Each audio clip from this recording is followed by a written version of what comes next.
नमस्कार मंडळी, तर आज बनवूया झटपट आणि चविष्ट असे शेंगदाणा लाडू। हे तुम्ही उपवासालाही खाऊ शकता आणि तसे पण खाऊ शकता।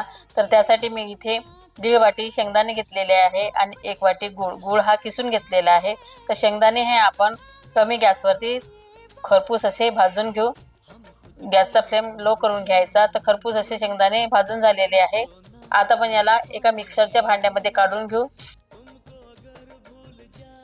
आणि झाकण लावून याला जाडसर असं मिक्सरमधून वाटून घेऊ।